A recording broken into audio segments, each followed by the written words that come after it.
Yap, salam Zona Bola. Teman-teman, balik lagi di channel Zona Bola. Ini adalah video upload terbaru gua setelah beberapa bulan terakhir kemarin.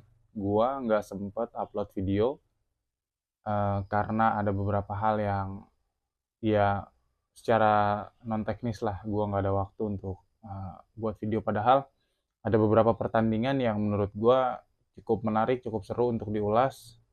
Di antaranya yaitu perjalanan tim nasional kita, teman-teman, di round ketiga kualifikasi Piala Dunia ini yang di luar ekspektasi sebetulnya. Jadi mereka mampu untuk menahan di 3 pertandingan pertama, mampu untuk menahan Saudi Arabia di Saudi dengan 1-1, kemudian bisa menahan anak asuhan Sintayong ini Australia di GBK, kemudian mereka bermain imbang 2-2 melawan Bahrain yang menurut gue itu ya kita sama-sama tahu bahwa itu pertandingan yang sangat emosional, kontroversial, dan mafia banget ya. Sepertinya mafia banget itu di dalam pertandingan itu gitu. Ya udah kita lupakan itu. Nanti malam ada pertandingan lanjutan di kualifikasi Piala Dunia Zona Asia di mana tim nasional kita akan bertanding di Qingdao Stadium di China untuk berhadapan dengan China di pertandingan yang keempat, di mana kita dari 3 pertandingan terakhir telah mengoleksi 3 poin, teman-teman. Jadi ini merupakan sejarah buat tim nasional kita, di mana kita belum pernah sama sekali kalah di kualifikasi round ketiga ini, dan peluang kita untuk bisa meraih kemenangan melawan Cina itu sangat terbuka lebar. Meskipun ada beberapa pemain yang tidak bisa bergabung atau tidak bisa bermain, seperti info terbaru yaitu Jordi Amat kemarin ankle-nya kambuh, kemudian dia memilih untuk kembali ke Malaysia dan meninggalkan tim. Jadi sudah dipastikan bahwa Jordi Amat tidak bisa turun nanti malam pertandingan antara Indonesia versus China. Oke teman-teman, gue mau coba bahas sedikit pertandingan nanti malam. Kira-kira peluangnya seberapa besar sih tim nasional kita bisa mengalahkan Cina gitu. Oke, jika melihat dari rekor pertemuan, kita memang terakhir kali menang itu tahun 85 kalau nggak salah teman-teman. Itu 3-1 di Singapura. Kalau nggak salah, kalau salah boleh diralat teman-teman, silakan diralat. Itu 3-1 di pertandingan terakhir kemenangan kita lawan Cina, teman-teman. Jadi selebihnya kalau nggak seri ya kita kalah gitu. Tapi kualitas pemain kita saat ini sangat berbeda jauh dengan 35 tahun yang lalu atau 37 tahun yang lalu itu, teman-teman. Jadi kita punya optimisme yang sangat tinggi melihat peluang kita untuk lolos di grup ini juga belum tertutup. Malah gue bisa katakan kita masih punya peluang yang sangat besar untuk bisa lolos ke Piala Dunia di Meksiko, Kanada, dan Amerika Serikat nanti dengan raihan runner up. Tidak menutup kemungkinan meskipun agak ya susah gitu teman-teman. Tapi melihat dari 3 pertandingan awal itu, di mana kita bisa menahan Saudi Arabia di kandangnya, kemudian kita menahan Australia yang langganan Piala Dunia, kemudian kita bermain imbang 2-2 versus Bahrain. Jadi gua rasa melihat dari 3 pertandingan awal itu, sebetulnya kita punya potensi untuk bisa bersaing di grup ini, teman-teman. Bisa dikatakan ini adalah grup neraka, teman-teman, di antara 2 grup yang lainnya gitu. Jadi gua rasa potensi kita untuk bisa lolos itu sangat terbuka lebar. Jika anak-anak tim asuhan Sintayong ini bisa bermain konsisten, teman-teman, bisa bermain Spartan seperti di 3 pertandingan awal kemarin, teman-teman. Yang gue agak sedikit membahas pertandingan tentang Bahrain kemarin. Kalau kita bisa meraih poin penuh, teman-teman, berhadapan dengan Bahrain kemarin, maka posisi kita saat ini ada di peringkat 2 di bawah Jepang. Jepang dengan koleksi 9 poinnya, kemudian kita di bawahnya dengan koleksi 6 poin. Kalau kita kemarin menang lawan Bahrain. Tapi sudahlah, itu kita lupakan meskipun masih membekas. Peluang itu masih ada karena jarak dari peringkat pertama Jepang sampai ke 6 itu Cina, itu hanya berjarak kalau gua nggak salah 1 poin dari peringkat 5-nya ya. Karena Cina sejauh ini dari 3 pertandingan awal dia selalu kalah, 0 poin.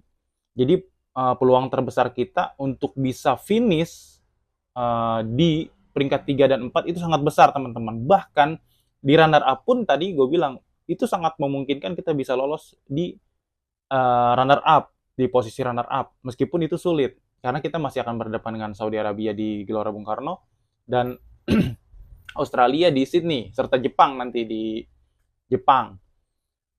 Jadi gue melihat bahwa anak asuhan Sintayong ini progresnya sangat sangat luar biasa pesat, teman-teman. Ditambah dengan masuknya beberapa pemain diaspora, teman-teman. Jadi gue rasa ya kita kesampingkan dulu lah setuju atau tidak setuju dengan diaspora. Tapi yang jelas mereka berjuang untuk nama bangsa kita, nama Indonesia. Mereka juga masih memiliki darah keturunan. Jadi gue rasa no debat lagi sebetulnya. Jadi siapapun bisa membela tim nasional Indonesia selama mereka punya kualitas gitu loh. Jadi di belakang pasti Sintayong masih akan menurunkan Max Hilher nanti malam di sebelah kanan, karena yang gue tahu strategi Sintayong ini formasinya itu pakem, artinya itu sudah pasti. Tapi melihat gaya permainan lawan ketika bertanding nanti, maka itu bisa berubah-berubah gitu. Jadi bisa dengan sekejap bisa dirubah oleh Sintayong. Tapi untuk pakemnya itu yang gue rasa 3-4-3 masih akan tetap dipakai oleh Sintayong, di mana kita sama-sama tahu Rizky Ridho sebetulnya pemain yang sangat bagus, tapi dengan masuknya Max Hilher, gue rasa satu tempat di CB kanan itu pasti akan jatuh kepada Max Hilher. Kemudian di tengah kita sama-sama tahu sudah pasti ada Bang Jai yang tidak akan tergeser sebagai kapten. Nah, kemudian di kiri ini, berhubung karena Justin Hubner tidak ada, kemudian Jordi Amat juga kemarin pulang, jadi potensi untuk diturunkannya Rizky Ridho kembali, kalau dia kemarin di Bahrain itu bermain di babak kedua, gua rasa nanti malam dia akan diturunkan di line up pertama. Jadi di back belakang itu, 3 back belakang itu, gua rasa ada Max Hilher di CB kanan, kemudian ada Bang Jai di CB tengah, kemudian ada Rizky Ridho di CB sebelah kiri. Meskipun kita sama-sama tahu di situ ada Calvin Verdong, namun gua rasa posisi terbaik Verdong adalah di left back. Jadi bukan di CB. Di back sebelah kiri gitu. Jadi dia bisa naik turun. Kalau di Madrid tuh ada Carvajal, meskipun Carvajal posisinya agak sedikit berbeda dengan Verdong gitu loh. Tapi secara gaya permainan Verdong tuh mirip-mirip Carvajal. Dia bisa naik, bisa turun, bisa bantu serangan, bisa defense bagus. Jadi gua rasa kiper Martin Pas, kemudian bek kanan Max Hilher, Bang Jai, dan Rizky Ridho di 3 back awal itu yang gua rasa akan diturunkan oleh Sintayong. Karena tidak ada alasan untuk Sintayong untuk membangku cadangkan Max Hilher dan Bang Jai, karena gue pastikan bahwa Hilher dan Bang Jai sudah pasti main, meskipun nanti masih ada perdebatan lah, mungkin masih ada pilihan-pilihan di back sebelah kiri itu yang gue bilang tadi, yang biasanya ditempati oleh Justin Hubner. Ada juga Jordi Amat juga bisa sebetulnya, selain dia DM, dia juga bisa jadi CB sebetulnya, cuman karena dia cedera semalam kemudian dia pulang ke Malaysia, jadi gue rasa tempat back kiri itu akan Rizky Ridho. Kemudian di sebelah kanan, di situ banyak pilihan, tapi informasi terakhir Sandy Walsh cedera, cuman gue nggak tahu update-nya kayak gimana. Kalau cedera pun di situ masih ada Asnawi. Asnawi masih bisa dimainkan di situ di posisi itu, dan Asnawi juga nggak buruk-buruk banget di port, mainnya bagus juga. Jadi gak ada masalah di bek kanan, mau itu Asnawi ataupun Sandy Walsh gitu loh teman-teman. Kemudian di bek kiri yang tadi gue bilang sudah pasti ada, meskipun ada Sain Patinama dan Arhan Pratama di situ, tapi gue rasa sebelah kiri masih akan menjadi tempat untuk Calvin Verdong, teman-teman. Sorry, gue juga lupa di sebelah kanan itu juga ada Max Hilher, Eliano Renders. Jadi Eliano Renders juga bisa untuk menjadi pelapis dari Sandy Walsh, bisa. Karena dia bisa sebagai CB bek kanan bisa, kemudian DM juga bisa, wing juga bisa. Jadi itulah keuntungannya punya pemain yang bisa bermain di beberapa posisi, teman-teman. Kemudian di tengah, gua rasa Tom Hai dan Ivar Jenner masih akan menjadi pilihan utama, meskipun eh, ya sebenarnya masih ada Nathan ya. Gue sih berharap Nathan bisa main sebetulnya. Dan Nathan itu bermain di belakangnya Tom Hay itu gue rasa cukup cukup bagus lah gitu. Tapi semua pilihan kembali ke Sintayong. Gue rasa Tom Hai dan Ivar Jenner masih akan dipasang berduet di lini tengah tim nasional kita. Di mana di pertandingan terakhir juga bermain cukup lumayan bagus. Dan sebelah kiri Ragnar Oltmangun sudah pasti akan menjadi pilihan di wing sebelah kiri oleh Sintayong yang bermain yang mencetak 1 gol di Bahrain kemarin dan bermain cukup apik, cukup bagus, determinasinya tinggi, mobilitasnya tinggi, dia punya spirit, dia punya semangat juang. Jadi gue lihat Ragnar masih akan menjadi pilihan bagi Sintayong di sebelah kanan. Kemudian sebelah kiri. Di kanan ini akan menjadi perebutan beberapa pemain, teman-teman. Di situ ada Witan Sulaiman, ada Marcelino Ferdinand, dan ada Malik Rizaldi yang bermain cukup bagus, teman-teman, ketika berhadapan dengan Bahrain. Meskipun di awal-awal pertandingan dia mengalami cedera di mana pelipisnya itu berdarah, tapi tidak menjadi hambatan dia untuk bisa bermain hampir kurang lebih 80 menit kalau gue nggak salah. Sekitar 78 lah, 78 menit baru dia diganti sama Marcelino Ferdinand.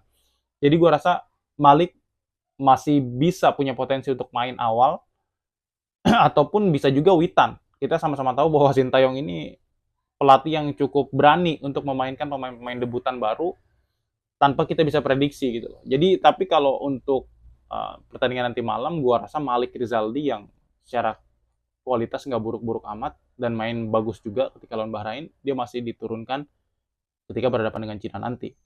Kemudian di tengah, gua rasa Rafael Strike masih akan menjadi pilihan di mana dia juga mencetak gol di Bahrain kemarin, flashingnya cukup cantik teman-teman, sehingga pilihan menjadi striker nomor 9 ini meskipun kita tidak punya striker benar-benar murni, tapi kita masih punya Rafael Strike dan Ragnar yang secara insting naluri golnya itu sebetulnya ya memang mereka punya itu gitu loh. Memang tidak terlihat saja karena ada beberapa pemain yang tidak bisa support posisi mereka gitu. Jadi pertandingan nanti malam gua rasa Indonesia punya potensi untuk bisa meraih 3 poin penuh.